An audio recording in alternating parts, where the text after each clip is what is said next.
Everyone, good evening. मुझे उम्मीद है कि अब क्लास आपकी सही चल गई होगी। एक्चुअली वो छोटा सा कुछ एरर आ गया था, माइनर सा। कुछ जो सिस्टम जहां से क्लास चलती है ना, वो ब्लैक सा आ गया था। चलो, अब क्लास सही चल रही है? हाँ जी, अभी क्लास ठीक चल रही है। Okay, good evening everyone, good evening. अभी मुझे लगता है कोई क्लास में प्रॉब्लम नहीं होगी। एक्चुअली थोड़ा सा क्लास ना, वो मैंने तो स्टार्ट कर दी थी इधर से, लेकिन कुछ थोड़ा सा प्रॉब्लम आ गया था, ब्लैक स्क्रीन आ गई थी। शायद मेरी साउंड तो आप लोगों तक आ भी रही थी, है ना? चलो, okay, good evening. Rakesh Kumar, Pradeep Kashyap, Raghav, Umang Kumar, Sabir Ahmed, उसके बाद हैं संजना राठौड़, साबिर अहमद, सुरेश कुमार मीना, मनोज कुमार। चलो ओके, चलो बेबी कुमारी। मैं सबका नाम तो नहीं ले पाऊंगी, जिनका नाम नहीं ले पाई उनके लिए सॉरी। चलो फिर आज की क्लास स्टार्ट करें। हाँ जी, दानी कुमार, क्लास स्टार्ट हो गई है। वो एक्चुअली थोड़ा सा प्रॉब्लम हो गई थी, शायद कुछ मेरी तरफ से साउंड तो ठीक चल रही थी, लेकिन वो कुछ ब्लैंक हो गई थी स्क्रीन। आओ, अब ठीक है ना? एकदम ठीक है, कोई प्रॉब्लम नहीं है ना? अब कोई प्रॉब्लम नहीं है। क्लास स्टार्ट करें फिर अपनी आज की। चलो, Neetu Gupta, okay, good evening. Vipul, Rohit Atal, Kavi Raj, Manoj Kumar, Simple Das, Roshan Kumari, Vandana Kumari. बहुत लड़कियां इस बैच में, मुझे बड़ा अच्छा लगता है जब लड़कियां पढ़ती हैं तब। आओ स्टार्ट करते हैं फिर आज के क्लास। लास्ट क्लास में हम क्या पढ़ रहे थे? हमने पढ़ा था साइटोलॉजी, कोशिका विज्ञान चल रहा था। आप थोड़ा सा रेगुलर खींचेंगे, हो सकता है इस वीकेंड पे भी मैं तुम लोगों की क्लास लूं, है ना? थोड़ा जल्दी जल्दी चलते हैं अब, है ना? क्योंकि बहुत मुझे लगता है मैं सबसे पीछे चल रही हूँ, मेरी बहुत ही ज्यादा। एक कह रहे मैम वॉइस नहीं आ रही है। बिल्कुल वॉइस आ रही है, एकदम क्लियर है वॉइस यहाँ से। ठीक है, तो थोड़ा सा मुझे अब फास्ट चलना पड़ेगा आपके बैच में। मैं सबसे पीछे चल रही हूँ। आज मैंने देखा आपके बैच में मैथ्स की क्लास इतनी ज्यादा हो गई, फिजिक्स भी मेरे से बराबर चल रहा है, तो मुझे लगा मुझे थोड़ा सा ज्यादा करना चाहिए। अब मेरी क्लास में रेगुलर लगवाया करोगे, है ना? चलो ठीक है, स्टार्ट करते हैं अब। साइटोलॉजी का मतलब क्या था? कोशिका विज्ञान। और लास्ट क्लास में हमने क्या पढ़ा था? तो लास्ट क्लास में हम सेल्स के टाइप्स पढ़ रहे थे कि सेल्स जो होती हैं वो दो टाइप की होती हैं। अब आप लोग बताओगे क्या क्या पढ़ा था? एक नंबर पे पढ़ा था प्रोकैरियोटिक सेल। जल्दी से कमेंट बॉक्स में कमेंट करके बताओ कि प्रोकैरियोटिक और यूकैरियोटिक में क्या क्या डिफरेंस पढ़ा था। प्रोकैरियोटिक और यूकैरियोटिक सेल में क्या क्या डिफरेंस पढ़ा था, इनके एग्जाम्पल क्या क्या पढ़े थे? जल्दी से फास्ट मुझे जल्दी से बताओ, ठीक है? चलो सुनो ध्यान से। हाँ ठीक है, अब एकदम सही है। हाँ, अब एकदम ठीक है, सारा वॉइस वगैरह सब ठीक है। अब तुम ज्यादा मजे मत लो मेरे। सुनिएगा, मैंने कहा था कि लास्ट क्लास में दो टाइप की सेल्स होती हैं। इस धरती पर जितने भी लिविंग ऑर्गेनिजम्स हैं वो या तो प्रोकैरियोट्स होंगे या वो यूकैरियोट्स होंगे। फिर मैंने कहा था प्रोकैरियोट्स क्या होंगे, जिनमें प्रोकैरियोटिक टाइप की सेल्स होंगी, और यूकैरियोट्स क्या होंगे, जिनमें यूकैरियोटिक टाइप की सेल्स होंगी। फिर फास्टली जल्दी से रिवाइज कर लेते हैं हम कि प्रोकैरियोटिक सेल्स क्या थी? ऐसी सेल्स जिनका न्यूक्लियस डेवलप नहीं हुआ, जिनका केंद्रक और जिनके केंद्रक के चारों तरफ पाए जाने वाली झिल्ली विकसित नहीं हुई, उसे प्रोकैरियोटिक बोलते हैं। और जिसमें प्रॉपर न्यूक्लियस डेवलप्ड हुआ, विकसित प्रकार का वेल डिफाइंड न्यूक्लियस होता है, उसे यूकैरियोटिक बोलते हैं। प्रोकैरियोटिक का एग्जांपल मैंने कहा था बच्चों, बैक्टीरिया। जितने भी बैक्टीरिया होती हैं, जितने भी जीवाणु होते हैं, उनकी सेल्स किस प्रकार की होती हैं? प्रोकैरियोटिक टाइप की होती हैं। दूसरा इसका एग्जांपल बताया था सियानोबैक्टीरिया, सियानो जीवाणु। और मैंने कहा था सियानोबैक्टीरिया का दूसरा नाम क्या होता है? बीजीए, ब्लू ग्रीन एल्गी, नीले हरे शैवाल। उसके बाद यूकैरियोटिक सेल का एग्जांपल क्या बताया था कि कोई भी प्लांट सेल है, जितने भी प्लांट्स हैं उन सब में क्या है? यूकैरियोटिक सेल हैं। जितने भी एनिमल हैं, जंतु हैं, उनमें किस प्रकार की सेल्स हैं? यूकैरियोटिक हैं। फंगी, कवक की कोशिकाएं, उसके बाद एल्गी सेल, ये सब किस प्रकार की होती हैं? प्रोकैरियोटिक सेल होती है। उसके बाद नेक्स्ट पढ़ा था कि प्रोकैरियोटिक सेल्स का जो डीएनए होता है उसे क्या नाम दिया था? हमने उसे न्यूक्लियोइड नाम दिया था। प्यारे बच्चों, क्या नाम दिया था उसे? न्यूक्लियोइड नाम दिया था। जबकि एक प्रोकैरियोटिक सेल्स का जो डीएनए था वो उनका न्यूक्लियस के अंदर नहीं होता है, इसलिए वो बाहर रहता है और वो अनप्रोटेक्टिव फॉर्म में होता है। जबकि यूकैरियोटिक सेल का जो न्यूक्लियस होता है, न्यूक्लियस के अंदर उनका डीएनए होता है, तो वो प्रोटेक्टिव होता है। ये सारी बातें हमने कुछ पढ़ ली थी। अब आज बात करेंगे, एक लास्ट डिफरेंस बचा था बच्चों। हाँ बिल्कुल सही विपुल, आपने बिल्कुल सही बोला। एक कह रहे कि मैम ब्राइटनेस कम कर दो। ठीक है, मैं थोड़ी सी ब्राइटनेस कम कर देती हूँ अगर आप कहते हो तो। अब ठीक है ब्राइटनेस? अब ठीक है ब्राइटनेस? कहीं ज्यादा तो नहीं कर दी मैंने? इतनी ज्यादा टेक्नोलॉजी का ज्ञान नहीं है ना मुझे। अब ठीक है ब्राइटनेस। चलो अब देखो नेक्स्ट आज जो मैं आपको डिफरेंस करवाने वाली हूं, ध्यान से सुनना कान खोलकर, ठीक है। देखो जब आप एक सेल पढ़ते हो तो सेल के अंदर क्या होते हैं, बहुत सारे आपने पढ़ा होगा, सेल के अंदर माइटोकॉन्ड्रिया होता है, राइबोसोम होता है, लाइसोसोम होता है, न्यूक्लियस होता है, ऐसे ही आप पढ़ोगे प्लास्टिड होता है, ऐसे ही आप पढ़ोगे गोल्गी बॉडीज होते हैं, एंडोप्लाज्मिक रेटिकुलम होता है। ये सब क्या होते हैं, ये सब होते हैं बच्चों सेल ऑर्गेनलीज। ये सब क्या होते हैं, सेल ऑर्गेनलीज होते हैं। इन्हें कहा जाता है कोशिकांग। नाम से क्लियर है, कोशिका के अंग कोशिकांग कहलाते हैं। जब आप एक सेल को माइक्रोस्कोप के नीचे रखोगे तो माइक्रोस्कोप के जब नीचे रखोगे तो आपको क्या मिलेगा, आपको बेटा ये सब देखने को मिलेंगी। आप देखोगे ये माइटोकॉन्ड्रिया है, ये राइबोसोम है, ये लाइसोसोम है, ये सब मैं आपको पढ़ाने वाली हूं, ये सब हम पढ़ने वाले भी हैं, ठीक है। आगे चलकर ये क्या होते हैं, सेल ऑर्गेनलीज होते हैं। कोशिकांग, कोशिका के अंग कोशिकांग कहलाते हैं। जब बच्चों आप एक प्रोकैरियोटिक सेल की बात करते हो तो मेरे साथ लिखते जाना, उसमें most of the cell organelles are absent. यहां मैंने लिखा प्रो का मतलब प्रोकैरियोटिक, यहां मैंने लिखा यूकैरियोटिक। जब आप प्रोकैरियोटिक सेल की बात करते हो तो उसमें माइटोकॉन्ड्रिया नहीं होता, तो इसके नीचे क्या लिखोगे, माइटोकॉन्ड्रिया इज एब्सेंट। इनमें माइटोकॉन्ड्रिया नहीं पाया जाता है, माइटोकॉन्ड्रिया अनुपस्थित होता है। क्या लिखोगे कि प्रोकैरियोटिक प्रकार की कोशिकाओं में माइटोकॉन्ड्रिया नहीं होता है। जबकि अगर आप एक यूकैरियोटिक सेल देखोगे तो उसमें वेल डिफाइंड आपको माइटोकॉन्ड्रिया दिखेगा।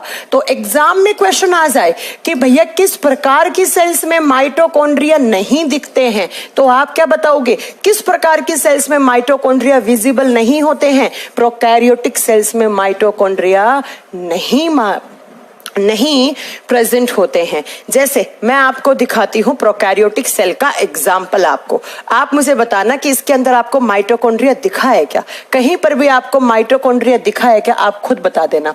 ये आपका एक प्रोकैरियोटिक सेल है, कहीं पर आपको माइटोकॉन्ड्रिया लिखा हुआ मिल रहा है, नहीं मिलेगा, क्योंकि ये बैक्टीरिया की सेल है और मैंने कहा है बैक्टीरिया में प्रोकैरियोटिक सेल्स होते हैं, ठीक है। तो सुनिएगा जरा ध्यान से, क्या कि माइटोकॉन्ड्रिया इज एब्सेंट, इनमें माइटोकॉन्ड्रिया नहीं पाया जाता। जबकि कोई एक यूकैरियोटिक सेल है, प्लांट की सेल हो गई, हमारी सेल हो गई, किसी एल्गी की सेल ले लो, किसी फंगी की सेल ले लो, सब में आपको माइटोकॉन्ड्रिया दिखेगा। दूसरा पॉइंट किसका, एक सेल ऑर्गेनली होता है जिसे कहते हैं हम एंडोप्लाज्मिक रेटिक्यूलम। एंडोप्लाज्मिक रेटिक्यूलम, और हिंदी में इसे नाम दिया जाता है अंतःप्रदव्य जालिका। अंतःप्रदव्य जालिका, ये सब मैं आगे पढ़ाने वाली हूं आपको, अभी सिर्फ और सिर्फ आप नाम से फैमिलियर हो जाइए, आगे चलकर मैं सब आपको पढ़ाने वाली हूं। एंडोप्लाज्मिक रेटिक्यूलम, और शॉर्ट फॉर्म में इसे लिखा हुआ मिलता है ER।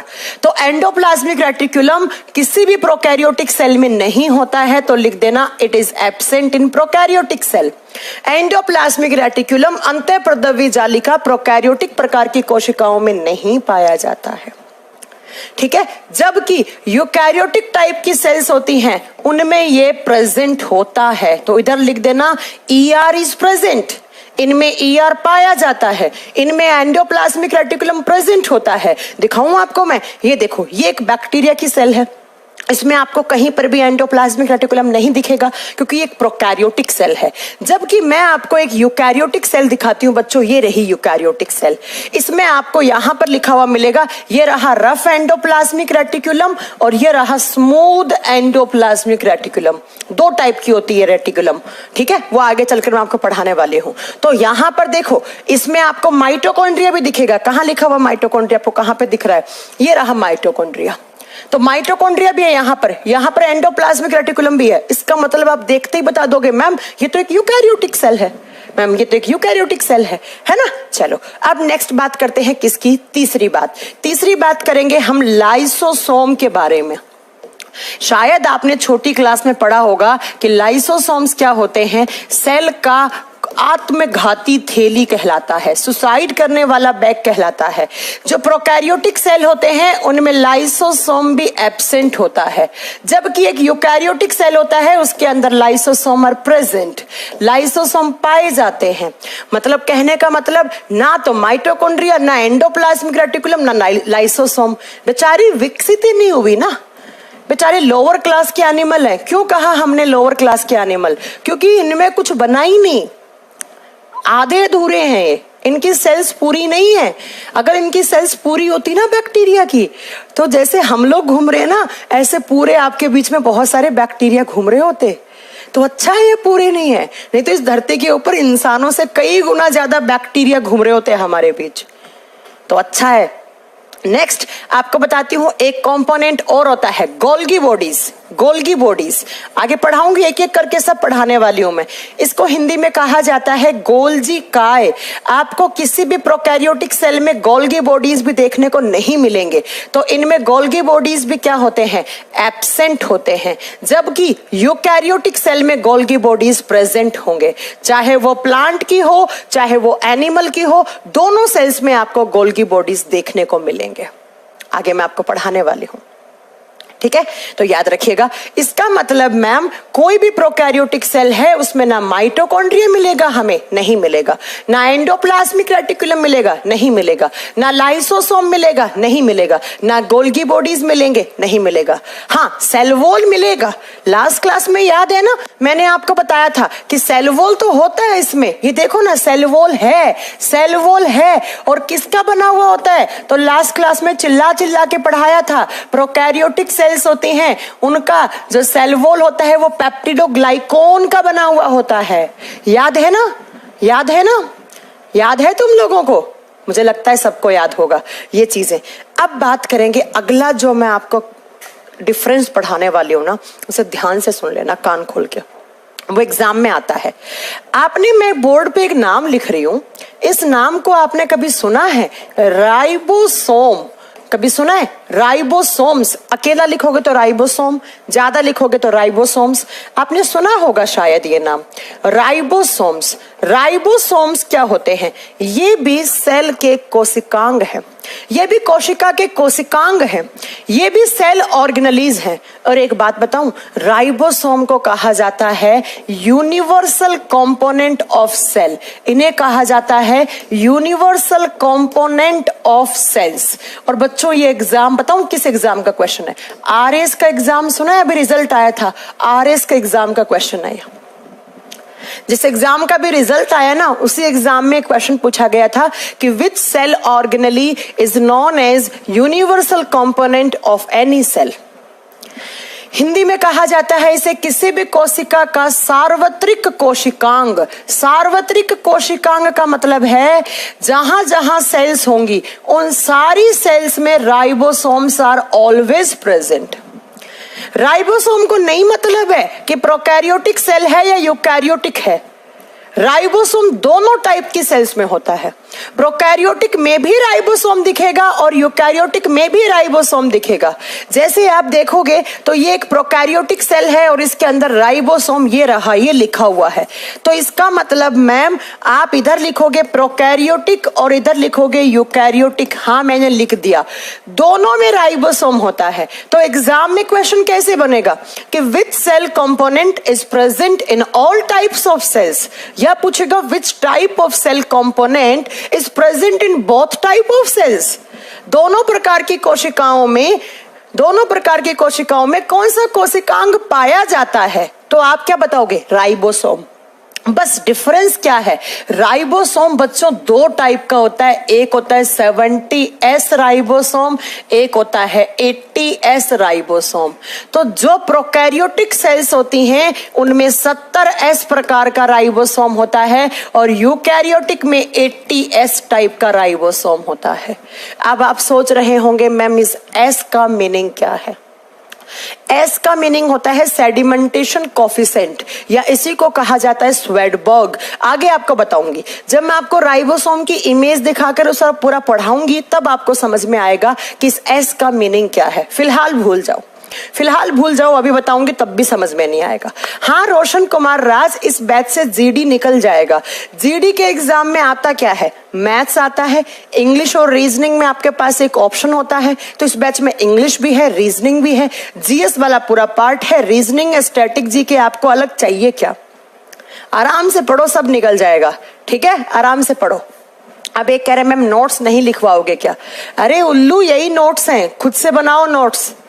मैं एक एक चीज बोर्ड पे लिख रही हूँ, राकेश द्यामा, नोट्स नहीं बनवाऊंगी मैं, ये ध्यान से लिख लेना। अब सुनोगे, प्रोकैरियोटिक सेल्स में किस प्रकार का राइबोसोम है? 70S, और यूकैरियोटिक सेल्स में किस प्रकार का राइबोसोम है? 80S टाइप का राइबोसोम। यहां तक किसी प्रकार के बच्चे को दिक्कत नहीं है, कोई दिक्कत नहीं होनी चाहिए।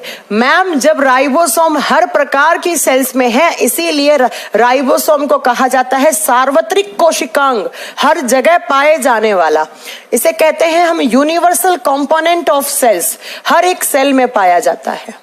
इतनी बात मेरी आप लोगों को समझ में आ गई।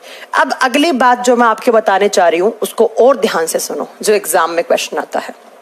देखो, आप स्कूल से एक चीज पढ़ते आ रहे हो प्यारे बच्चों, क्या पढ़ते आ रहे हो कि माइटोकॉन्ड्रिया, माइटोकॉन्ड्रिया को हिंदी में सूत्र कणिकाएं कहा जाता है। माइटोकॉन्ड्रिया को हिंदी में सूत्र कणिकाएं कहा जाता है। हालांकि एग्जाम में माइटोकॉन्ड्रिया ही लिखा हुआ आता है, ठीक है, हालांकि एग्जाम में माइटोकॉन्ड्रिया ही लिखा हुआ आता है, लेकिन आप कभी कभार क्या पता एग्जामिनर का कैसा मूड हो, ज्यादा ही हिंदी लिख दे, वो सूत्र कणिकाएं बोलते हैं, ठीक है। अब सुनिए मेरी बात जरा ध्यान से, माइटोकॉन्ड्रिया के अंदर क्या होता है? अब कोई बच्चा कमेंट नहीं करेगा, जो मुझे कमेंट करेगा ना मैं यहां से ब्लॉक करवा दूंगी उसे। सिर्फ पढ़ाई पे ध्यान दो, ठीक है, सिर्फ पढ़ाई पे ध्यान दो। अब मेरी बात को जरा यहां से सुनो। माइटोकॉन्ड्रिया की जब आप बात करते हो तो माइटोकॉन्ड्रिया के अंदर होता क्या है? माइटोकॉन्ड्रिया के अंदर ना ऐसी उंगली नुमा उभरी हुई संरचनाएं होती हैं, ऐसे बहुत सारी लाइन बनी हुई होती है। ये लाइन, एक तो मैंने ऐसे लाइन खींची बच्चों, एक लाइन मैंने ऐसे खींची। अब ये बताओ ज्यादा सरफेस एरिया किसके पास है? इसके पास है। तो माइटोकॉन्ड्रिया के अंदर ऐसे उंगली नुमा उभरी हुई संरचनाएं पाई जाती हैं, और इनमें क्या होता है, ठीक है, इनमें क्या होता है तो जरा ध्यान से सुनना। इनमें क्या होता है? इनमें एक प्रोसेस होता है जिस प्रोसेस में ग्लूकोज को तोड़ा जाता है ऑक्सीजन की सहायता से। इस माइटोकॉन्ड्रिया के पास खून में घुलकर हमारी हर एक सेल के पास ग्लूकोज आता है, और फिर इस ग्लूकोज को तोड़ता है ऑक्सीजन, और इसके तोड़ने से बनता है कार्बन डाइऑक्साइड प्लस पानी प्लस एनर्जी। लेकिन यहां पर जो एनर्जी होती है, इस एनर्जी को नाम दिया जाता है एटीपी, और एटीपी की फुल फॉर्म होती है एडिनोसिन ट्राइफॉस्फेट। एटीपी की फुल फॉर्म होती है एडिनोसिन ट्राइफॉस्फेट। ये जो एटीपी है ना बच्चों, ये होती है ऊर्जा, ये होती है ऊर्जा, ये एनर्जी है। आप स्कूल से पढ़ते आ रहे हो कि माइटोकॉन्ड्रिया को हम कोशिका का ऊर्जा घर कहते हैं, energy house of the cell कहते हैं। क्यों कहते हैं? क्योंकि माइटोकॉन्ड्रिया में बहुत सारी एनर्जी बनी है। किसकी फॉर्म में बनी है? एटीपी की फॉर्म में बनी है, और इसी एनर्जी को काम में लेकर आपकी सेल्स क्या करती हैं? काम करती रहती हैं। आपने फिजिक्स पढ़ा है, फिजिक्स में पढ़ा है, कोई भी काम तभी होगा जब आपके पास पावर होगी, एनर्जी होगी। तो हमारी सेल्स दिन रात काम करती रहती हैं, इसका मतलब उनके पास एनर्जी है। और एनर्जी वो कहां पर है? तो इस माइटोकॉन्ड्रिया में एनर्जी बन भी रही है, और जब एक साथ बहुत सारी बन जाएगी तो ये यहां पर स्टोर हो जाएगी, क्योंकि यहां पर ऐसी लाइनिंग है और इन लाइनिंग के पास सरफेस एरिया है इनफ, तो इसी सरफेस एरिया में एनर्जी स्टोर हो जाती है बच्चों। इसीलिए आप स्कूल से पढ़ते आ रहे हो mitochondria is known as power house of the cell या energy house of the cell. इसके पास एनर्जी है, एनर्जी है तो इसके पास पावर है बच्चों। तो यहां पर मैं क्या बताना चाह रही हूं कि जितनी भी हमारी यूकैरियोटिक सेल्स होती हैं, यूकैरियोटिक सेल्स में माइटोकॉन्ड्रिया होता है। इसका मतलब मैम जितनी भी यूकैरियोटिक सेल्स होती हैं उनके माइटोकॉन्ड्रिया में एनर्जी कहां, उनके सेल्स के अंदर एनर्जी कहां स्टोर होती है? उनके माइटोकॉन्ड्रिया में। अब आप सोच रहे होंगे, जैसा मैं आपको बताना चाहती हूं, आपको सोचना भी चाहिए कि भैया जो प्रोकैरियोटिक सेल्स होती हैं उनके अंदर तो माइटोकॉन्ड्रिया होता ही नहीं, तो मैम क्या उन्हें एनर्जी नहीं चाहिए? क्या बैक्टीरिया की सेल को काम करने के लिए एनर्जी नहीं चाहिए? अरे चाहिए, तो मैम उनके पास तो माइटोकॉन्ड्रिया होता ही नहीं है। जब माइटोकॉन्ड्रिया है ही नहीं तो उनके पास एनर्जी कहां बनती है? तो ये क्वेश्चन एग्जाम में आएगा बच्चों। अगर आपसे पूछ ले कि यूकैरियोटिक सेल में एनर्जी कहां बनती है, ऊर्जा का उत्पादन कहां होता है, तो क्या लिखोगे? माइटोकॉन्ड्रिया में एनर्जी का प्रोडक्शन होता है, माइटोकॉन्ड्रिया में एनर्जी बनती है। लेकिन अगर आपसे पूछ ले कि प्रोकैरियोटिक सेल में कहां बनता है, तो सुनो, प्रोकैरियोटिक बेचारी गरीब है, इसके पास माइटोकॉन्ड्रिया तो नहीं है। तो ये क्या करती है, ऐसे मान लो एक प्रोकैरियोटिक सेल है और इस सेल की जो सेल मेम्ब्रेन है, ये सेल मेम्ब्रेन है। सेल मेम्ब्रेन क्या होता है? कोशिकाओं के चारों तरफ जो लेयर लगा हुआ होता है, एक जो झिल्ली लगी हुई होती है, उसे कोशिका झिल्ली कहा जाता है। और प्रोकैरियोटिक और यूकैरियोटिक दोनों में सेल मेम्ब्रेन होती हैं, दोनों में सेल मेम्ब्रेन होती हैं। ये देखो ना, ये रही इसकी सेल वॉल। सेल वॉल सबसे आउटर है, उसके जस्ट अंदर वाली क्या है? सेल मेम्ब्रेन है। तो याद रखिएगा, ये सबसे आउटर है, इसे सेल वॉल बोलोगे। ये कोशिका भित्ति है। फिर उसके जस्ट अंदर वाली जो लेयर है उसे सेल मेम्ब्रेन बोलेंगे। तो इन लोगों के पास, बैक्टीरिया के पास, बेचारे के पास माइटोकॉन्ड्रिया तो नहीं होता। तो ये क्या करता है, इसकी जो सेल मेम्ब्रेन है, इसकी सेल मेम्ब्रेन में अंदर की तरफ ऐसी कुछ उंगली नुमा उभरी हुई संरचनाएं होती हैं और इनके पास इनफ सरफेस एरिया होता है जहां पर क्या बनती है? एटीपी बनती है, ऊर्जा बनती है। इस इमेज में देखना, आपको समझ में आएगा। इस इमेज में आप देखोगे तो आपको समझ में आएगा कि ये वाली जो अंदर वाली लाइनिंग है, ये देखो, ये बनी हुई ऐसे। थोड़ी सी ब्राइटनेस और कम करो ना, आपको दिख नहीं रहा होगा। एक कह रहा है माइटोकॉन्ड्रिया और एटीपी में क्या डिफरेंस है? बेटा माइटोकॉन्ड्रिया एक सेल ऑर्गेनली है और उसके अंदर एटीपी बनती है। अब एकदम ठीक दिख रहा है, ठीक है, अब एकदम ठीक दिख रहा है। सुनिए, ये जो इसकी सेल मेम्ब्रेन है, इस सेल मेम्ब्रेन में आप देख रहे हो, ये देखो उंगली के जैसी बड़ी सी लंबी सी संरचनाएं, एक ये बनी हुई। इन्हें क्या कहा जाता है? इन्हें कहा जाता है मीजोजोम्स। इन्हें क्या कहा जाता है? मीजोजोम्स। और इन्हीं मीजोजोम्स में क्या बनता है बच्चों? एनर्जी बनता है। और ये एग्जाम का क्वेश्चन है, ये पीसीएस के एग्जाम में अक्सर पूछा हुआ क्वेश्चन है कि किसी भी प्रोकैरियोटिक सेल के अंदर एटीपी का प्रोडक्शन कहां होता है, मतलब बोले तो ऊर्जा कहां बनती है। तो आप क्या बताओगे? किसी भी प्रोकैरियोटिक सेल के जो सेल मेम्ब्रेन है, जो उसकी कोशिका झिल्ली है, उसके अंदर ऐसे कुछ फिंगर लाइक प्रोजेक्शंस होती हैं, कुछ उंगली नुमा उभरी हुई संरचनाएं होती हैं जिनके पास सरफेस एरिया होता है और जहां पर एटीपी बनती है, उस एरिया को मीजोजोम कहा जाता है। बताओ, कभी एग्जाम में आपको प्रॉब्लम आएगी? अरे रेड कलर नहीं दिखेगा Manish Gupta, red colour green पे रेड कैसे दिख जाएगा? कुछ भी बोल रहे हैं, ठीक है। तो कोई भी यूकैरियोटिक सेल है, उसके अंदर एनर्जी कहां बनेगी? माइटोकॉन्ड्रिया में। लेकिन कोई भी प्रोकैरियोटिक सेल है, उसके अंदर एनर्जी कहां बनेगी? उसकी सेल मेम्ब्रेन के अंदर ऐसी फोल्डिंग्स होती है और उसके अंदर उसे क्या कहा जाता है? मीजोजोम कहा जाता है। हिंदी में मीसोसोम भी लिखा हुआ मिल सकता है आपको, ठीक है। तो वहां पर क्या बनी हुई होती है, आप बताओगे? वहां पर एनर्जी बनती है। मीसोसोम, मीसोसोम ही होगा। हिंदी में मीसोजोम लिखा हुआ हो सकता है या मीसोसोम लिखा हुआ हो सकता है, बस। तो ये थे आपके बेसिक डिफरेंस एक प्रोकैरियोटिक और यूकैरियोटिक सेल में। अब आपको शायद कभी ये वाला इमेज दिखा दे तो आप तुरंत एक्सप्लेन कर दोगे कि एक प्रोकैरियोटिक सेल है। देखो मैं बताता हूँ, प्रोकैरियोटिक सेल का ये डीएनए है, बिखरा हुआ डीएनए, इसे न्यूक्लियोइड बोला है। देखो इसके अंदर राइबोसोम है, लेकिन कौन से टाइप का है? 70S राइबोसोम है। इसके सेल मेम्ब्रेन में ये क्या है? ये मीजोजोम्स लगे हुए हैं। इसका सेल वॉल किसका बना हुआ है? आप बताओगे इसका सेल वॉल बना हुआ है पेप्टिडोग्लाइकोन का। और ऐसे अगर आपने कभी ये सेल देखी तो आप समझ जाओगे न्यूक्लियस है, न्यूक्लियर मेम्ब्रेन है, गोल्गी बॉडी है, ऐसे वैक्यूल है। तो मतलब ये सब तो क्या है? ये सब किस में होते हैं? एक यूकैरियोटिक सेल में होते हैं। तो आप तुरंत समझ जाओगे, ठीक है। चलो, तो ये हो गई सेल्स दो टाइप की होती हैं। यहां तक आपने ये पढ़ा। अब हम क्या पढ़ेंगे? मान लो कि आपका चैप्टर जो है वो अभी स्टार्ट हो रहा है। मान लो चैप्टर आपका अब स्टार्ट हो रहा है, ठीक है, मान लो चैप्टर आपका अभी स्टार्ट हो रहा है। अब हम क्या पढ़ेंगे? सबसे पहले तो पढ़ेंगे covering of cells. Covering of cells, कोई भी सेल्स है उनके चारों तरफ कौन कौन सी कवरिंग लगी हुई होती है, कोशिकाओं के आवरण। फिर मैं बताऊंगा मैं क्या पढ़ाने वाली हूं, कोशिकाओं के आवरण। किसी किसी को तो समझ में ही नहीं आ रहा होगा क्या चल रहा है। एक सेल के अंदर क्या क्या चीजें हैं, ये सब नाम पढ़ाऊंगी आपको। ये सारी चीजें आपको दिख रही है ना, ये सब आपको आज से 7 से 8 घंटे के बाद जब आप पढ़ लोगे तो ये सारे नाम आप बताओगे।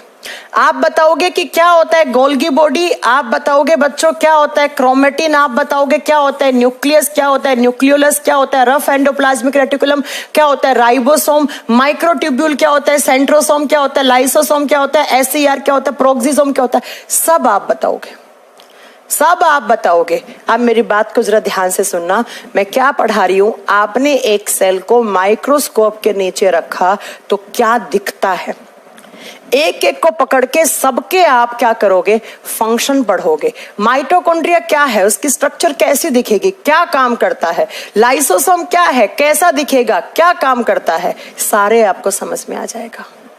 अब सुनो, सबसे पहले सेल की कवरिंग। अब आप सोच रहे होंगे मैम किसकी सेल करवा रही है, मैं एक कॉमन सेल करवा रही हूं आपको। मैं ना प्लांट करवा रही हूं ना एनिमल करवा रही हूं, एक कॉमन सेल करवा रही हूं और लास्ट में डिफरेंस लिखवाऊंगी कि प्लांट की सेल कैसी होती है और एनिमल की सेल कैसी होती है, दोनों में क्या डिफरेंस है वो बाद में देखेंगे। आप ध्यान से सुनना, जब कभी आप किसी सेल को उठाओगे तो उसकी कवरिंग में मेन 2 कवरिंग दिखेंगी। एक तो दिखेगा सेल वॉल, एक तो दिखेगा सेल वॉल जिसे हिंदी में कहा जाता है कोशिका भित्ति, और दूसरा दिखेगा प्यारे बच्चों सेल मेम्ब्रेन। अक्सर बच्चा कंफ्यूज रहता है, कभी वो सेल वॉल को सेल मेम्ब्रेन बोलता है, कभी सेल मेम्ब्रेन को सेल वॉल बोलता है, दोनों अलग अलग चीजें हैं। इसे बोला जाता है कोशिका भित्ति, दीवार, भित्ति का मतलब दीवार जो स्ट्रॉन्ग है, इसे कोशिका झिल्ली कहा जाता है। ठीक है, अब मेरी बात को जरा ध्यान से सुनना, जब आप सेल वॉल की बात करते हो तो सेल वॉल ऐसे कोई भी एक सेल है, इस सेल का जो सबसे आउटर लेयर है, सबसे आउटर लेयर है, इसी आउटर लेयर को, जो सबसे बाहरी परत है, सबसे आउटर लेयर है, बाहरी परत है, इसी बाहरी परत को आप क्या कहते हो, सेल वॉल कहते हो। अगर किसी सेल में होगी तो सबसे आउटर दिखेगी, इससे बाहर कुछ नहीं दिखेगा, इससे बाहर कुछ नहीं दिखेगा। तो एग्जाम में क्वेश्चन आ जाएगा कि किसी भी सेल की सबसे आउटर कवरिंग क्या कहलाती है, सेल वॉल कहलाती है। सबसे बाहरी परत क्या कहलाएगी, कोशिका भित्ति कहलाएगी। अब आप समझ रहे हो कि जब सबसे आउटर है तो इसका काम क्या है, इसका काम होता है सेल को शेप देना। शेप का मतलब है आकृति देना, दूसरा सेल के साइज, आकार को मेंटेन करना, और तीसरा आप बताओगे प्रोटेक्शन देने का काम करती है। क्या काम करती है, प्रोटेक्शन देने का काम करती है, सुरक्षा देने का काम करती है। जैसे मैं आपको बताती हूं कैसे। एक छोटा सा पौधा है बेचारा, उस पौधे के ऊपर आपने पांव रख दिया और बेचारा, वो पौधे कितने नाजुक होते हैं, अगर आपने पांव रखा तो उससे वो मर नहीं जाएगा, लेकिन वो नहीं मरता है। क्यों? क्योंकि उसकी सेल्स बहुत स्ट्रांग होती हैं।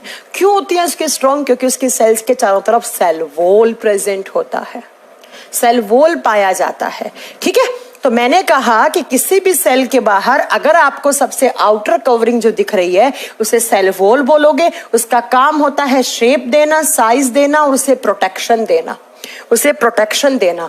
इस सेल वॉल के बारे में सबसे पहले डिस्कवरी करने वाले साइंटिस्ट थे आपके रॉबर्ट हुक। सेल वॉल की जो खोज की थी वो किसने की थी, रॉबर्ट हुक ने की थी। अब थोड़ी देर पहले, मतलब थोड़ी देर का मतलब क्या है, लास्ट क्लास में मैंने आपको बताया था रॉबर्ट हुक ने और क्या काम किया था। रॉबर्ट हुक साइटोलॉजी के जनक हैं। अगर रॉबर्ट हुक नहीं होते तो आज आप लोगों की खोपड़ी में ये बातें नहीं घुस रही होती कि हम सब सेल से मिलकर बने हुए हैं, हम सबका निर्माण सेल्स, टिश्यू, ऑर्गन सिस्टम से हुआ है। आप कभी नहीं समझ पाते। इसलिए याद रखिएगा, सेल वॉल की खोज करने वाले साइंटिस्ट हैं रॉबर्ट हुक। उन्होंने कहा कि सेल्स के चारों तरफ जो आउटर लेयर लगा हुआ है, जो किसी भी सेल के शेप को मेंटेन कर रहा है, साइज को मेंटेन कर रहा है, उसे सुरक्षा दे रहा है, उसे सेल वॉल कहा जाता है, उसे सेल वॉल कहा जाता है।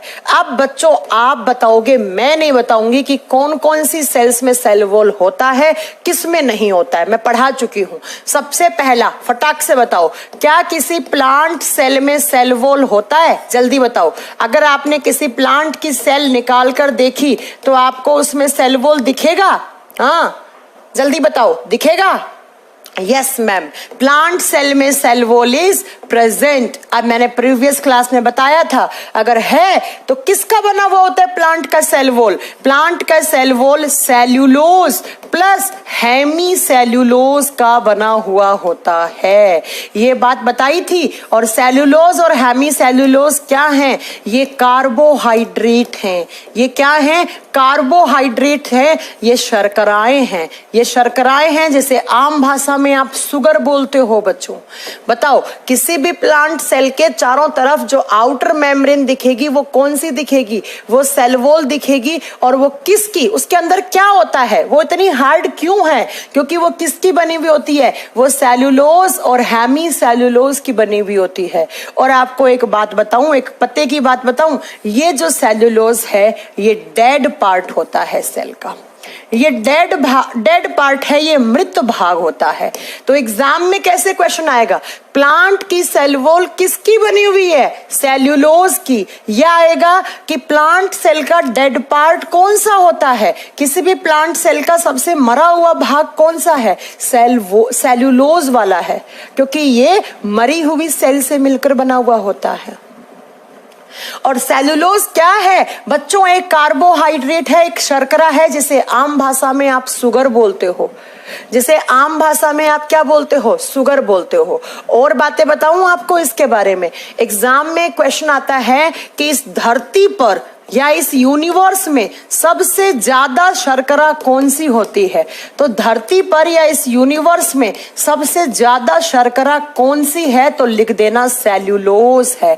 Cellulose is the most abundant carbohydrate in universe. इस संसार में सबसे ज्यादा क्या होता है? सेल्यूलोज। कौन सी शर्करा ज्यादा है? कौन सी शुगर सबसे ज्यादा होती है? सेल्यूलोज। क्यों होती है? क्योंकि ये किस में पाई जाती है? प्लांट की सेल वॉल में पाई जाती है, इसलिए सबसे ज्यादा है। तो ये अगर एग्जाम में क्वेश्चन आ जाए ना, ऐसे क्वेश्चन आते हैं, लिख देना। और एक और मजे की बात बताऊं, हमारे बॉडी में सेल्यूलोज का डाइजेशन नहीं होता। सेल्यूलोज का डाइजेशन नहीं होता। ह्यूमन बॉडी में, मनुष्य के शरीर में इस शुगर का, इस कार्बोहाइड्रेट का डाइजेशन नहीं होता। गाय, भैंस, घोड़ा, बकरी, इन सबके अंदर डाइजेशन हो जाएगा सेल्यूलोज का, लेकिन हम लोगों में नहीं होता। जो रूमिनेट्स होते हैं, अब आपको समझ में नहीं आएगा रूमिनेट्स क्या होते हैं, वो बाद की बातें हैं, बाद में करेंगे। अभी सिर्फ इतना याद कर लो कि हमारी बॉडी में इस सेल्यूलोज का डाइजेशन नहीं होगा। अगर आप खा लोगे तो भैया बहुत सारी प्रॉब्लम हो जाएगी, बॉडी में डाइजेशन इसका नहीं होता है। तो प्लांट के अंदर सेल वॉल है, इसकी बनी हुई है। ये क्या है? कार्बोहाइड्रेट है। और ये प्लांट सेल का डेड पार्ट है। और इस धरती पर सबसे ज्यादा कार्बोहाइड्रेट सेल्यूलोज है। और एग्जाम में क्वेश्चन आ जाए किस कार्बोहाइड्रेट का डाइजेशन ह्यूमन बॉडी में नहीं होता, आप बताओगे हम लोगों में नहीं। किस एनिमल में नहीं होता? ह्यूमन बॉडी में नहीं होता। क्यों नहीं होता? क्योंकि हम लोग रूमिनेट्स नहीं हैं। रूमिनेट्स क्या होते हैं? गाय, भैंस, जुगाली करने वाले जानवर। देखा होगा ना, गाय भैंस क्या करते रहते हैं? जुगाली करते रहते हैं, है ना। वो आगे बात करेंगे। तो सबसे पहला क्वेश्चन तो यही हो गया कि प्लांट सेल में तो होती है मैम सेल वॉल। यस, लिख दिया। आप दूसरा बताओ, सेल वॉल क्या किसी बैक्टीरिया की सेल में सेल वॉल होती है? जीवाणुओं की कोशिकाओं के चारों तरफ आपको सेल वॉल दिखेगा?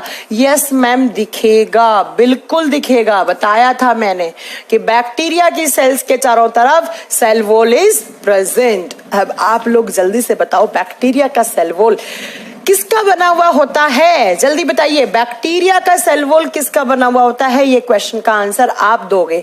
किसका बताया था मैंने? पेप्टिडोग्लाइकॉन बताया था ना। पेप्टिडोग्लाइकॉन के साथ कुछ एमिनो एसिड होते हैं, कुछ एमिनो अम्ल होते हैं और कुछ म्यूरामिक एसिड होता है। तो ये सब अगर आपसे पूछ ले किसके कंपोनेंट हैं, किसके घटक हैं, किसकी सेल वॉल में ये सब होता है, तो आप क्या बताओगे? ये किसकी सेल वॉल में होता है? तो ये सब होते हैं मैम बैक्टीरिया की सेल वॉल में। म्यूरामिक एसिड, एसएससी का एग्जाम, एसएससी जो एग्जाम कंडक्ट करवाती है ना, उसमें अक्सर ये क्वेश्चन डालती है। पता नहीं क्यों डालती है, क्या है इस क्वेश्चन में ऐसा?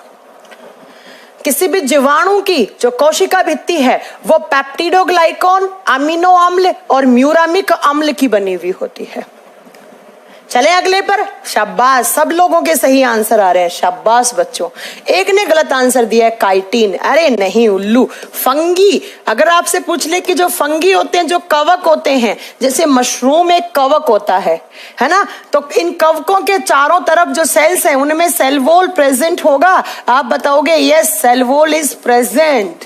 कवक की कोशिकाओं के चारों तरफ सेल वॉल प्रेजेंट होता है, कोशिका भित्ति पाया जाता है। अब आप बताओ कवक की कोशिका भित्ति किसकी बनी हुई होती है? आप बताओ जरा किसकी बनी हुई होती है? काइटिन की बनी हुई होती है। अब आप सोचोगे ये काइटिन क्या है? Chitin is also a sugar. Chitin भी एक शर्करा है, एक कार्बोहाइड्रेट है। फोर्थ नंबर पर जो एल्गी होती हैं, एल्गी, शैवाल, और शैवाल सिर्फ हरे कलर के नहीं होते हैं, याद रखना, शैवाल लाल भी होते हैं, भूरे भी होते हैं, हरे भी होते हैं, आगे बताएंगे आपको। शैवाल के चारों तरफ जो सेल्स हैं उनके चारों तरफ भी क्या होती हैं? सेल वॉल प्रेजेंट होती है। बताओ जरा किसकी बनी हुई होती है? फटाक जल्दी बताओ। कोई बात नहीं विपुल बेटा, आगे से ध्यान रखना। कुलदीप, काइटिन की स्पेलिंग सही करो। विनीत, काइटिन की स्पेलिंग सही करो। एल्गी का सेल वॉल किसका बना हुआ था? मैम कुछ मात्रा में तो सेल्यूलोज था, उसके साथ कैल्शियम कार्बोनेट था, उसके साथ कुछ गैलेक्टोन्स थे। ये सारे शब्द ना आगे वापस आएंगे, ये तुम्हारा पीछा नहीं छोड़ेंगे। क्या होता है गैलेक्टोन्स, क्या होता है सेल्यूलोज, क्या होता है कैल्शियम कार्बोनेट? हमारे दांत भी किसके बने हुए हैं? कैल्शियम कार्बोनेट और कैल्शियम फॉस्फेट के बने हुए होते हैं। और कुछ यहाँ मिनरल्स होते हैं, जैसे कैल्शियम हो गया, थोड़ा बहुत सल्फर वगैरह होता है, कुछ खनिज तत्व होते हैं। इसका मतलब सेल वॉल जो रॉबर्ट हुक ने खोज की थी, वो सेल वॉल फंगी में भी होगा, एल्गी में भी होगा, प्लांट में भी होगा, और किस में होगा? आप बताओगे बैक्टीरिया में भी होगा। लेकिन अगर कभी धोखे से, गलती से पूछ लिया आपको कि एनिमल्स की सेल वॉल किसकी बनी हुई होती है, तो आप क्या कहोगे? अरे भैया एनिमल में सेल वॉल होता ही नहीं है। जंतुओं की कोशिका, कोई भी आपने एनिमल सेल उठाई तो उस एनिमल सेल के चारों तरफ कोई भी आपको सेल वॉल नहीं मिलेगी। बता दोगे? जल्दी बताओ, बता दोगे ये बात कि एनिमल सेल के चारों तरफ कोई भी सेल वॉल देखने को नहीं मिलेगी? इसलिए आपने कैसे कह दिया?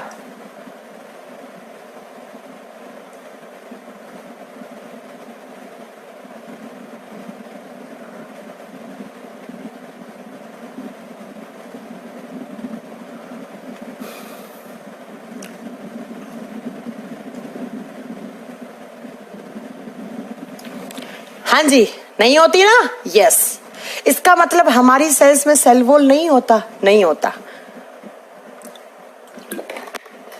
तो सेल्स के चारों तरफ जो कवरिंग होती है उसे सेल वॉल बोलते हैं। दो टाइप की कवर होती है। पहला कवर आपने पढ़ लिया, सेल वॉल, सारा खलास। अब आओ दूसरी कवरिंग क्या होती है? दूसरी कवरिंग होती है बच्चों सेल मेम्ब्रेन। दूसरा लिखा ना हमने कि दो टाइप की कवरिंग होती है, दूसरी है सेल मेम्ब्रेन, और सेल मेम्ब्रेन को हिंदी में लिखा जाता है कोशिका झिल्ली। झिल्ली वो कोशिका भित्ति था, ये कोशिका झिल्ली था। दोनों अलग अलग चीजें हैं, ध्यान से सुनना, ठीक है? अब मेरी बात को जरा गौर से सुनना, मैं क्या कहना चाह रही हूं। जो सेल मेम्ब्रेन होता है ना, ये प्रोकैरियोटिक और यूकैरियोटिक दोनों में प्रेजेंट होता है। It is present in both prokaryotic as well as eukaryotic. यह प्रोकैरियोटिक और यूकैरियोटिक दोनों प्रकार की कोशिकाओं में पाया जाता है। क्या पाया जाता है? कोशिका झिल्ली। इसका मतलब अगर कोई बैक्टीरिया होगा मैम, तो उस बैक्टीरिया की सेल्स के चारों तरफ भी क्या होगा? सेल, पहले सेल वॉल होगा, सुनना ध्यान से, ऐसे सबसे आउटर होगा ना, सबसे बाहरी होगा हार्ड सा, ये तो सेल वॉल होगा। फिर इसके अंदर की तरफ होगा ना, ये वाला जो मैं डैश डैश से बना रही हूं, ये क्या होगा? सेल मेम्ब्रेन होगा। तो मैंने ये कहा है कि सेल मेम्ब्रेन प्रोकैरियोटिक यूकैरियोटिक दोनों में प्रेजेंट होती है। बस एक डिफरेंस सुन लेना ध्यान से। क्या डिफरेंस सुन लेना जो मैं आपको कहना चाह रही हूं वो, भैया प्रोकैरियोटिक सेल में बैक्टीरिया हो गया, यूकैरियोटिक सेल में प्लांट सेल हो गया, ऐसे ही फंगी सेल हो गया, ऐसे ही एल्गी सेल हो गया। तो इन सब में सबसे आउटर में तो क्या था? सबसे बाहर क्या है? ये सेल वॉल है। और इसके अंदर क्या होना चाहिए? इसके अंदर होती है मेम्ब्रेन, सेल मेम्ब्रेन अंदर है। तो मैंने क्या बोला? मैंने ये बोला कि जैसे जीवाणु हो गया, पादप कोशिकाएं हो गए, कवक हो गए, शैवाल हो गए, इन सभी की कोशिकाओं के सबसे बाहरी तो कौन होता है? इन सब में आउटर में तो कौन है? आउटर में सेल वॉल है। और इनके आउटर के जस्ट इनर में अंदर की तरफ कौन है बच्चों? सेल मेम्ब्रेन है। तो कभी कभी एग्जाम में क्वेश्चन क्या आता है कि किसी भी प्लांट सेल की इनर मेम्ब्रेन कौन सी होती है? तो आप सोचोगे इनर मेम्ब्रेन मैम ने कभी करवाई नहीं। भैया इनर मेम्ब्रेन का मतलब ही क्या है? आप क्या बताओगे? आउटर तो सेल वॉल हो गया, उसके अंदर की तरफ जो है उसे सेल मेम्ब्रेन कहते हैं। और सिर्फ इसे सेल मेम्ब्रेन नहीं, देखना इसके क्या क्या नाम है। आप इसे सेल मेम्ब्रेन बोलो, आप इसे प्लाज्मा मेम्ब्रेन बोलो, प्लाज्मा झिल्ली, या इसी को कहा जाता है प्लाज्मा लेमा। ये तीन नाम होते हैं, किसी भी नाम से आप इसे पुकार लो। प्लाज्मा लेमा, जैसे एक घर में एक लड़का होता है, उसके ननिहाल में इसका दूसरा नाम होता है ना, और बुआ के घर जाता है तो दूसरे नाम से पुकारते हैं, अपने घर में दूसरे नाम से पुकारते हैं। वैसे कोई डिफरेंस नहीं है, तो एक ही इंसान ना, ऐसे एक ही स्ट्रक्चर है सेल मेम्ब्रेन। उसे सेल मेम्ब्रेन बोलो, प्लाज्मा मेम्ब्रेन बोलो, प्लाज्मा झिल्ली हो जाएगा, और प्लाज्मा लेमा बोलो, कोई प्रॉब्लम नहीं है। ठीक है, तो आप याद रखेंगे कि किसी भी प्लांट की आउटर तो क्या होगी भैया? सेल वॉल होगी, और इनर वाली, अंदर वाली कौन सी होगी? सेल मेम्ब्रेन होगी। लेकिन बच्चों याद करो आप, एनिमल सेल में सेल वॉल तो होता नहीं है। मान लो मैंने ऐसे एक एनिमल सेल बना दिया, तो इसके चारों तरफ सेल वॉल तो होता ही नहीं, तो इसके चारों तरफ एक ही मेम्ब्रेन होगी, आउटर ही होगी वो, क्योंकि सेल वॉल तो है ही नहीं, और वो आउटर क्या होगी? सेल मेम्ब्रेन होगी। तो मैं क्या बताना चाह रही हूं? मैं ये कहना चाह रही हूं कि हमारी सेल्स के चारों तरफ सिर्फ एक ही मेम्ब्रेन है। उसी मेम्ब्रेन को आप सेल मेम्ब्रेन, प्लाज्मा मेम्ब्रेन या प्लाज्मा मेम्ब्रेन बोलते हो, प्लाज्मा लेमा बोलते हो। लेकिन किसी बैक्टीरिया की, किसी प्लांट की, किसी फंगी की आउटर में सेल वॉल होगा और अंदर में सेल मेम्ब्रेन होगा। क्लियर है पॉइंट? अब मैं आपको एक बात बता दूं कि सबकी सब, जहां जहां सेल मेम्ब्रेन है, जहां जहां सेल मेम्ब्रेन है, जहां जहां, जिसे आप प्लाज्मा मेम्ब्रेन बोलो, ये सिर्फ और सिर्फ एक ही टाइप के कंपोनेंट्स की बनी हुई होगी। ये किसकी बनी हुई होती है? तो आप लिखोगे it is made up of phospholipids. Phospholipids, Hindi medium वाले बच्चे लिखेंगे क्या? कि यह फॉस्फोलिपिड्स की बनी हुई होती है। यह फॉस्फोलिपिड्स की बनी हुई होती है। बच्चों फॉस्फो का मतलब होता है फॉस्फर जुड़ा हुआ है, लिपिड्स का मतलब है वसा। ऐसी वसा जिसके आगे फॉस्फर जुड़ा हुआ है उसे फॉस्फोलिपिड्स कहते हैं। तो जहां जहां सेल मेम्ब्रेन है वो उसका मेजर कंपोनेंट है, क्या है? उसमें सबसे ज्यादा फॉस्फोलिपिड्स होता है। हाँ, फॉस्फोलिपिड्स सबसे ज्यादा होगा, इसके साथ कुछ प्रोटीन भी हो सकते हैं, इसके साथ कुछ कार्बोहाइड्रेट भी हो सकती हैं, लेकिन मेजर कंपोनेंट क्या है? आप बताओगे फॉस्फोलिपिड्स। इसीलिए बुक्स में क्या लिखा हुआ मिलता है कि cell membrane is made up of phospholipids. लेकिन फॉस्फोलिपिड्स के साथ कुछ प्रोटीन भी हो सकती है, कुछ कार्बोहाइड्रेट भी हो सकती हैं, कोई बड़ी बात नहीं है, हो सकती हैं, कोई बड़ी बात नहीं है। इस बात को आप याद रखिएगा। अब मैं आपको बताती हूं कि ये जो आपकी सेल मेम्ब्रेन है, ये आपको कैसे दिखेगी, ध्यान से सुनना। हाँ, मेजरली आपको बुक्स में फॉस्फोलिपिड्स मिलेगा, लेकिन कुछ प्रोटीन, कुछ कार्बोहाइड्रेट भी हो सकती है। जो आपकी सेल मेम्ब्रेन है, जो सेल वॉल है ना, वो एक सिंगल लेयर है, ऐसे सिंगल लेयर है। लेकिन जब सेल मेम्ब्रेन की बात करते हो तो सेल मेम्ब्रेन होती है एक बाई लेयर्ड स्ट्रक्चर।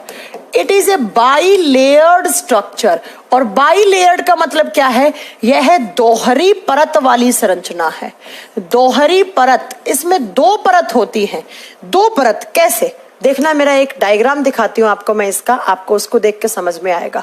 दो लेयर से मिलकर बनी हुई है प्लाज्मा मेम्ब्रेन। ये देखो, ये पहला लेयर है और ये दूसरा लेयर है। तो plasma membrane by layered structure है, डबल मेम्ब्रेन स्ट्रक्चर है, कैसे भी लिख लो, दो परतों से मिलकर बनी हुई होती है। ठीक है, इसको आउटर फेस बोलते हैं, इसे इनर फेस बोलते हैं। मान लो ऐसे बनाया मैंने, ये आउटर हो गया, इसके अंदर में एक और होगी इनर। तो ये सब तो छोड़ो, तो बच्चों वाली बात है कि ये आउटर हो गया, ये इनर हो गया, कोई बड़ी बात नहीं है।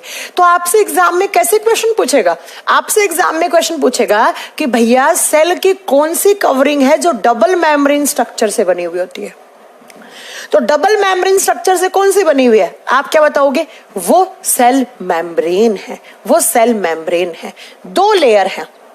अब बात करते हैं इसकी जो लेयर है, इन दोनों लेयर के बीच में एक लेयर ये हो गई और एक लेयर ये हो गई, और इन दोनों लेयर के बीच में प्लाज्मा मेम्ब्रेन के जो फॉस्फोलिपिड्स के मॉलिक्यूल हैं वो रहते हैं।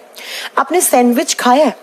सैंडविच में एक ब्रेड ऊपर लगाते हो, एक ब्रेड नीचे लगाते हो, बीच में आपने बहुत सारा उसके अंदर चीज भर लिया, आपने गोभी डाल ली, आपने खीरा डाल लिया, प्याज डाल लिया, टमाटर डाल लिया, ऐसे ना, और फिर ऐसे दो लेयर बना के उसे आप खा जाते हो। बस कुछ वैसी सी प्लाज्मा मेम्ब्रेन होती है। क्या होता है प्लाज्मा मेम्ब्रेन के अंदर? दो लेयर है, ये ऊपर वाली है, नीचे वाली, और बीच में क्या होते हैं? तो बीच में इस प्लाज्मा मेम्ब्रेन में होते हैं फॉस्फोलिपिड्स और प्रोटीन्स। फॉस्फोलिपिड्स के मॉलिक्यूल और प्लस प्रोटीन के मॉलिक्यूल बीच में दबे हुए होते हैं। कैसे? दो पार्ट होते हैं। एक तो होता है ऐसे ऊपर सिर वाला भाग, ये वाला, ये सिर वाला भाग है ऐसे। ये जो सिर वाला भाग होता है ये बना हुआ होता है प्रोटीन का। मैंने कहा ना कुछ प्रोटीन होती है। और नीचे की तरफ होता है ऐसे टेल वाला भाग, पूंछ वाला भाग ऐसे। और इस पूंछ वाले भाग में ऐसे छोटी छोटी बूंदें रहती हैं। और ये बूंदें किसकी रहती हैं? ये फैट की रहती हैं। फैट का मतलब वसा, ऐसे। तो प्लाज्मा मेम्ब्रेन की दो लेयर हैं। उन दो लेयर में जो आपके मॉलिक्यूल होते हैं, ऊपर वाला मॉलिक्यूल का जो ये ऊपर वाला सिर है, ऐसे मानो ना ये आपका सिर है, ये आपकी टांगे हैं, ये क्या है? आपका हेड है। ये इसका हेड पार्ट है और ये बना हुआ होता है प्रोटीन का। और ये जो नीचे वाला बना हुआ ये टेल, इसके ऊपर ऐसे छोटी छोटी वसा की बूंदें लगी हुई होती हैं। ये इसे कहते हैं फैट या फैटी एसिड की चेन कहते हैं। ये फैट से बनी हुई होती है। ऐसे ही यहां पर देखो, ये ऊपर से ऐसे इसका सिर होगा और ये फिर इसकी टांगे होंगी, ये इसकी टांगे होंगी। तो इस इमेज को देख के आपको समझ में आ रहा होगा कि ये ऊपर वाला लेयर, ये नीचे वाला, ये बहुत सारा ऐसा इसका हेड वाला पार्ट है ऐसे, ये प्रोटीन का बना हुआ, और नीचे देखो ये स्प्रिंग जैसी, ये इसकी टेल है। ये क्या है? इसकी टेल है, आपको साफ दिख रही होंगी। ठीक है, अब मेरी बात को जरा ध्यान से सुनना। क्या? अब मेरी बात को ध्यान से सुनना। क्या मैं आपको क्या बताना चाह रही हूं कि ये जो ऊपर वाला पार्ट होता है, इसका हेड वाला पार्ट, ये सिर वाला भाग है, ये प्रोटीन का बना हुआ होता है। और ये भाग होता है वाटर में सोल्यूबल। वाटर में सोल्यूबल का मतलब है ये पानी में घुलनशील है। और जो पानी में घुलता है उसे क्या कहा जाता है? जो पानी से प्यार करता है उसे हाइड्रोफिलिक कहा जाता है। यह पानी में घुलनशील है। ऊपर वाला सिर वाला भाग प्रोटीन का है, इसलिए वो वाटर में सॉल्युबल है, तो ये हाइड्रोफिलिक है। हाइड्रोफिलिक का मतलब है बच्चों, ये पानी से प्यार करता है, ये पानी को देखते ही पानी के अंदर घुल जाएगा।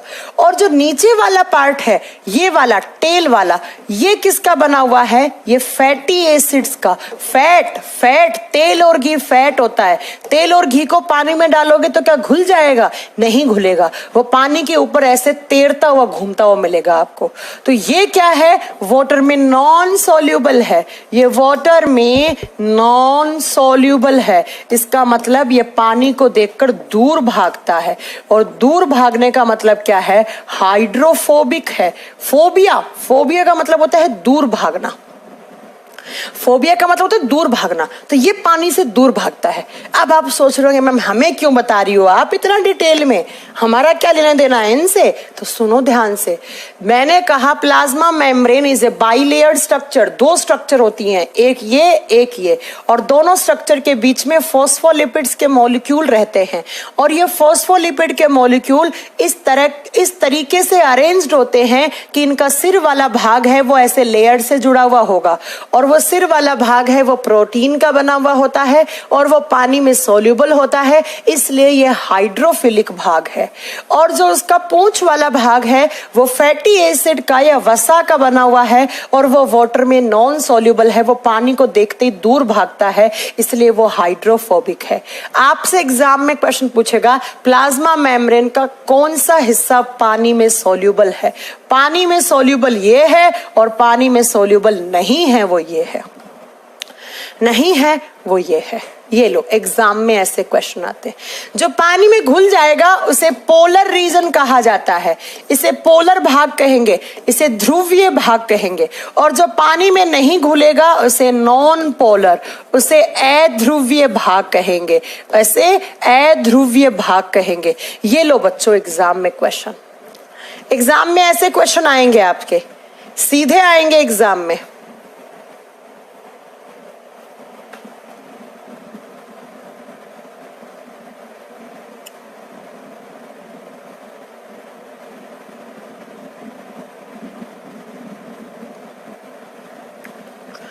ठीक है, तो एग्जाम में अगर ऐसे क्वेश्चन आ गए तो बता दोगे। अब बात करेंगे किसकी, सेल मेम्ब्रेन का क्या फंक्शन होता है, इसकी मोटाई कितनी होती है, इसकी खोज किसने की, इसका मॉडल किसने दिया, तो वो सब हम करेंगे नेक्स्ट क्लास में। आज की क्लास में इतनी क्लास है, यहीं तक की क्लास याद रखना और इसके नोट्स बना लेना अच्छे से। ठीक है, अच्छे से नोट्स बना लेना। क्या पढ़ाया मैंने पढ़ाया कि जो सेल वॉल पढ़ लिया हमने, और सेल मेम्ब्रेन के बारे में बात कर ली। सेल मेम्ब्रेन 2 लेयर की स्ट्रक्चर होगी, और उसका किसकी बनी हुई होगी? हाइड्रोफोबिक की। हाँ, ये बिल्कुल आप सही लिख रहे हो राहुल कुमार, बिल्कुल सही लिख रहे हो। अब कल इसकी मोटाई कितनी होती है, इसका मॉडल किसने दिया था? ये मॉडल है ना, ये मॉडल ये किसने दिया था? तो क्रैमर एंड नगेली ने, सिंगर एंड निकोलसन ने दिया था। कल बात करेंगे इसकी डिस्कवरी में 4-5 साइंटिस्ट के नाम याद करने हैं, इसलिए वो कल पढ़ाएंगे, क्योंकि अगली मेरी क्लास डिट्टो 6 बजे है, तो मुझे क्लास में लेट होना पसंद नहीं है। आज के लिए इतना काफी है, बढ़िया से मजे करो, मौज में पढ़ो, और कोई प्रॉब्लम नहीं है। मैम ब्लड में प्लाज्मा कितने % होता है? महेश, ब्लड में प्लाज्मा 55% होता है। बच्चे 55% में प्लाज्मा होता है, बाकी के 45% में ब्लड सेल्स होती हैं। ठीक है, चिंता मत करो, मैं सब पढ़ाऊंगी तुम लोगों को। रोज रोज तुम लोग बोलते हो ना कि मैम ये कर दो वो कर दो। ऐप अपडेट, बहुत जल्दी ऐप अपडेट होने वाला है, तुम लोग चिंता मत करो, बताऊंगी आपको कब होगा। बस मुश्किल से 8-10 दिन में आपका एप्लीकेशन अपडेट हो जाएगा, फिर बात करेंगे इस पे। ठीक है प्यारे बच्चों, तो आज के लिए इतना बहुत है। मिलते हैं आपसे नेक्स्ट क्लास में, मतलब कल मिलेंगे आपसे, और यहीं से आपका सिलसिला वापस स्टार्ट करेंगे कल से। ठीक है, कल हम पढ़ेंगे न्यूक्लियस, डीएनए, आरएनए, ये सब पढ़ लेंगे कल हम न्यूक्लियस, डीएनए, आरएनए सब पढ़ जाएंगे। चलो, थैंक यू, बाय बाय।